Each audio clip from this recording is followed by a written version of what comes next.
Hora da Verdade. Oferecimento.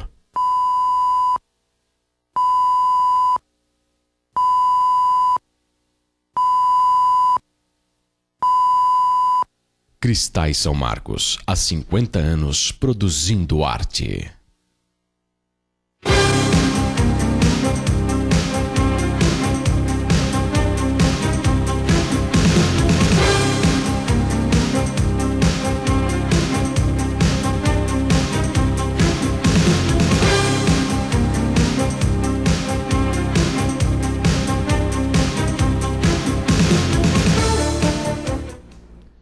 Boa noite.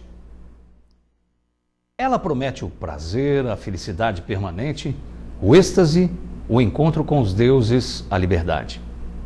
Ela encanta os incautos, inebria os entediados, seduz inocentes. Ela diz expandir a consciência, eternizar a sensibilidade, realizar os desejos impossíveis. Ela está ali, na esquina, frequenta as escolas, se diverte nas baladas. Mas pode ser encontrada também em consultórios e escritórios, nas portas das empresas, no trafegar das rodovias, na orla das praias, nos bairros mais ricos, nas palafitas e favelas. Encontra-se disponível à luz do dia e na negritude da noite, 24 horas por dia. Pode se vestir de terno e fraque ou até de camiseta e bermuda. É percebida no olhar de um adulto, mas já se encontra também disfarçada no sorriso de uma criança. Sua chegada é comemorada com fogos e euforia, e a sua amizade pode ser para sempre. Ela sequestra os sonhos, aprisiona os sentidos, rasga os contratos, ceifa os laços da amizade. Ela enfraquece os órgãos, apodrece os membros, desconfigura os sentidos, envelhece a face. Acorrenta a liberdade, desilude a vontade e assassina o amor. Ela perturba a paz, macula a fé e apaga a esperança. Adoece as famílias, invade os quartos das clínicas, ocupa as celas, preenche as valas dos cemitérios. Inocula as veias e contamina o sangue. Inala as narinas e retira o ar. Compartilha o cérebro e deleta a consciência. Ela é a doença crônica do corpo e da alma, a solidão do cosmos, a ferida que nunca se fecha, a tristeza do adeus, a ausência da poesia, o desafinar dos instrumentos, o choro incontido, o desespero da dor, o tsunami social. Agora, o prazer, a liberdade, saúde e vida. Daqui a pouco, a dor, a prisão, doença e morte. Droga, o agora nunca vale pelo daqui a pouco. Estamos começando mais uma edição do Hora da Verdade, nessa segunda-feira, 5 de agosto de 2013, o primeiro programa do mês do Hora da Verdade. E você já, com certeza, já conhece o nosso telefone, o 37216955, para suas perguntas, e também o nosso endereço eletrônico para sua participação via internet, né? jornalismo@tvpox.com.br, nessa segunda-feira, ao vivo, como sempre, e você participando com a gente até às 10 da noite desse programa, que hoje a gente vai estar conversando de uma maneira geral sobre segurança pública, ok? Para falar sobre esse tema, nós convidamos aqui o capitão Edson Benjamin, né? Ele vai falar um pouquinho para a gente, inclusive, sobre as estruturas da Polícia Militar. Eu estava até perguntando para ele um pouco antes, porque ele, na verdade, ele comanda os 129, né? Da 129 Companhia, a Companhia 129, e também a 162, né, Companhia. E tem o batalhão da Polícia Militar, o 29º. Então a gente vai entender aí essa estrutura inicial da Companhia, o que isso, porque às vezes a gente se confunde nesses números todos, nesses comandos. Boa noite, capitão Edson, prazer da sua companhia aqui com a gente. Essa estrutura da companhia, né, o senhor aí comanda a Companhia 162 e também a Companhia 129, é isso? Boa noite, boa noite. William. Boa noite, amigos pós-caldenses. A estrutura da Polícia Militar aqui em Poços de Caldas, ela agregou o valor aí de uma região da Polícia Militar já há 3 anos aproximadamente. E para que os amigos entendam um pouco melhor, a Polícia Militar ela está estruturada da seguinte forma: o nível estratégico, de planejamento, de gestão estratégica, encontra-se em Belo Horizonte.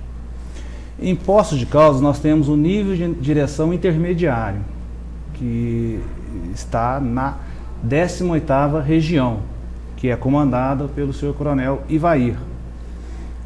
Esta região, ela tem sob sua responsabilidade vários batalhões e companhias. E aí as companhias se desdobram em pelotões e destacamentos. Ok. Isso tudo proporcional à população e à representatividade do município.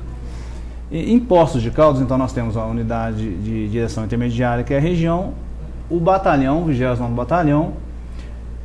No batalhão, na estrutura do batalhão, nós temos as companhias e os pelotões em Poços de Caldas.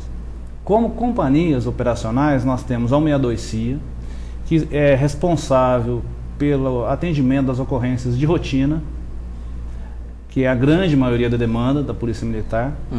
Temos a 129 CIA, que é responsável pelo emprego do policiamento especializado.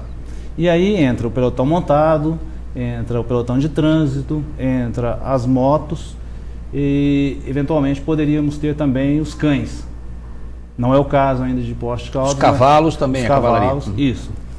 E também temos aí a companhia da Zona Sul, a 242 CIA, e temos também uma companhia de ensino e treinamento, onde são formados hoje os sargentos da Polícia Militar, que vão aí trabalhar em toda a região da 18ª região. Então a Polícia Militar, ela é bem complexa na sua estrutura, mas exatamente prevendo aí atender toda uma demanda, né, da sociedade na questão de segurança pública. Muito bem. Eu comecei o programa abrindo um editorial sobre a questão das drogas, e a gente vira e mexe, a gente comenta sobre esse assunto aqui no programa. Eu acho que é um assunto que a gente tem que debater ele nacionalmente, e eu queria saber do senhor se hoje a droga é o principal problema enfrentado pela Polícia Militar em todo o Brasil, não sei se em todo o mundo, a gente pode até expandir, mas se o senhor acredita que o principal problema a ser enfrentado hoje é a droga, porque me parece que dele decorrem todos os outros, não sei. Qual que é a sua percepção em relação a isso, capitão? A droga, realmente, ela ocupa um bom percentual das nossas demandas. Ela, infelizmente, ela traz reflexos em muitas áreas, né? Especialmente nos crimes contra o patrimônio e contra a pessoa. O indivíduo que usa a droga, ele se torna mais violento, ele, para adquirir a droga, ele pratica roubos, furtos, ele agride a sua família, seus entes queridos, pratica homicídios. Então as drogas realmente elas se mostram um grande problema social.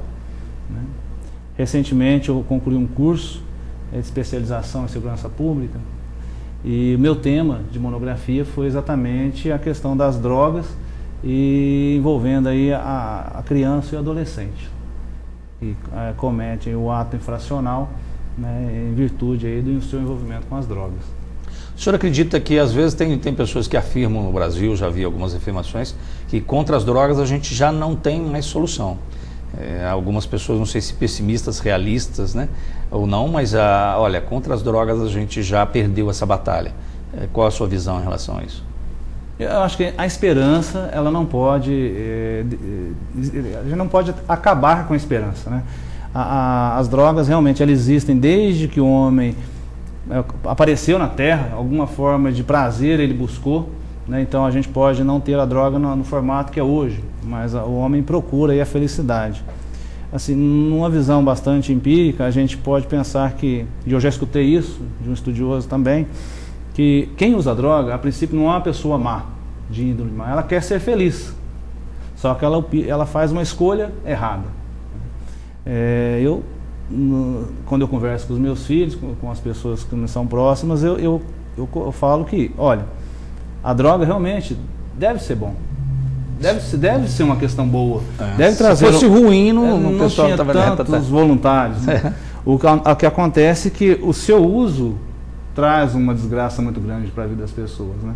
E eu agrego valor a esse meu argumento, falando que tudo que é bom você tem que usar com moderação, né? É sexo, é a bebida, pode usar, mas tem aí uma ponderação. O homem casado deve gostar de fazer sexo, mas com a sua esposa.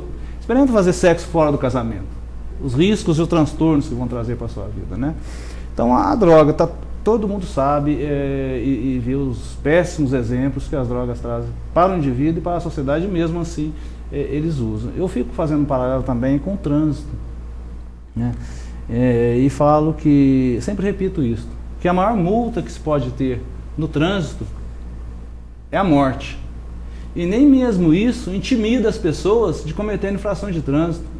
Elas às vezes se preocupam mais em ter o carro riscado, ficam mais nervosas, aí brigam, até matam por um amassamento, um acidente de trânsito, mas não se preocupam em acelerar numa curva, fazer uma ultrapassagem proibida, dirigir embriagado.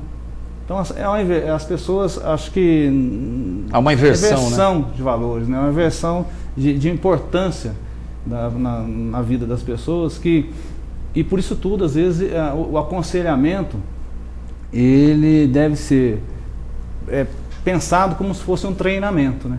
Porque o treinamento só é bom quando ele é muito repetitivo, porque as pessoas processo educativo mesmo, educativo, né? Tem que se falar sempre, né?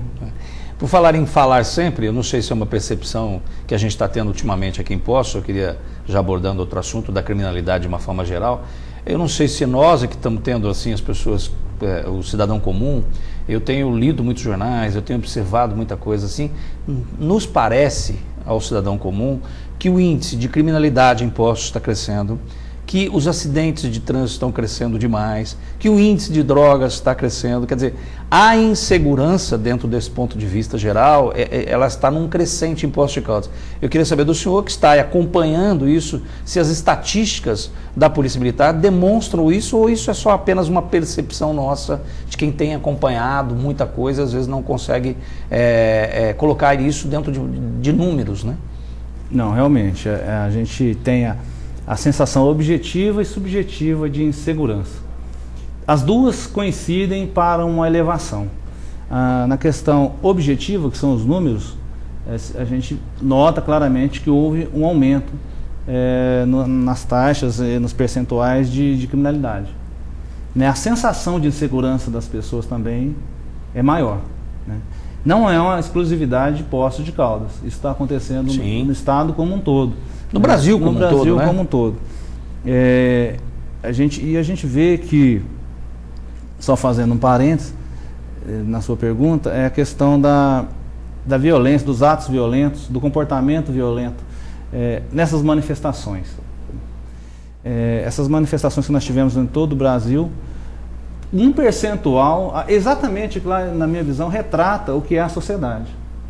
Um percentual de pessoas do bem, legitimadas no Estado Democrático de Direito, manifestando as suas indignações, os seus desejos, os seus pedidos. E outra parcela simplesmente direcionada a dano, a violência, né? Então, claro, você via lá que a maioria era do bem, e a minoria era a do mal, vamos abrir aspas, que se preocupavam.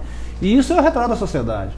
Nós não vamos, nós temos que estar preparados para lidar com isso. O Estado e os gestores públicos precisam se capacitar cada vez mais para esses desafios, né? O aumento da criminalidade em Poços de Caldas, a gente pode analisar de vários aspectos, eu acredito, né? São aqueles adolescentes que hoje são adultos e continuam praticando hoje o crime, antes o ato infracional. São novos adolescentes que agora, que não, eram crianças, não tinham potencial, né? E agora já um pouco maiores começam a praticar o crime, o ato, no caso do adolescente, o ato infracional. Então, para que isso seja coibido, eu acredito que há necessidade de um trabalho social muito grande, uma política de promoção social muito grande, né? Porque, na prática, um adolescente, uma criança hoje que se envolve com ato infracional, a criança não se tem nenhuma punição, se tem a proteção. E a proteção para a criança que se envolve com ato infracional está agregada aí a família, a escola, né? Se for problema de saúde, a questão de tratamento de saúde. Então a criança tem que ser tanto a criança quanto a família. Então há de se ter um trabalho social intenso nessa questão da proteção da criança. O adolescente que comete ato infracional, a ele cabe o sistema socioeducativo. E aí, dentro do sistema socioeducativo, nós temos as medidas socioeducativas.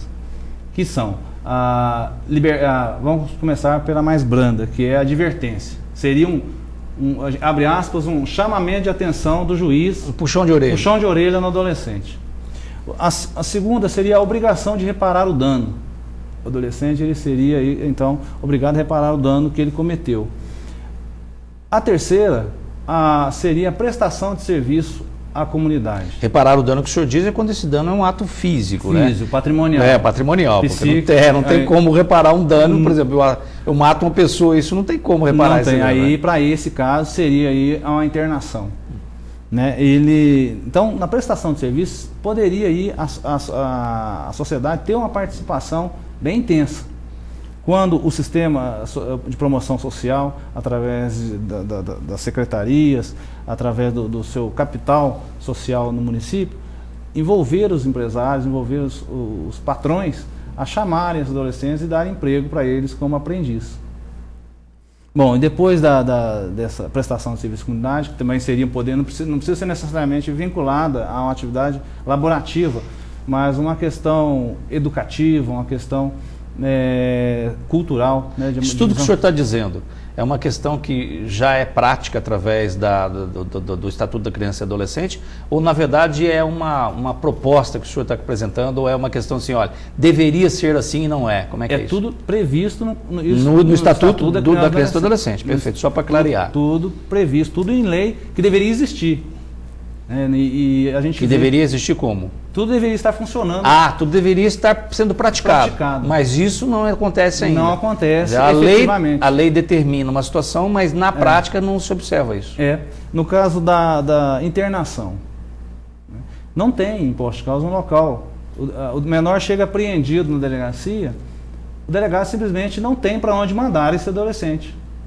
Ele vai voltar para sua casa com as mesmas mazelas, né, com as mesmas angústias, sem ninguém dar pelo menos um conselho a ele. Né? Então, isso tudo está muito cheio de remendos. Isso tudo tem consequências no crime, na violência, no ato infracional. Okay. Bom, eu vou fechar esse bloco. Na verdade, isso que a gente sempre fala aqui, esse assunto da segurança e outros assuntos, é que no Brasil é um país realmente diferenciado, porque aqui nós fazemos as leis e depois corremos atrás para cumpri-las, né?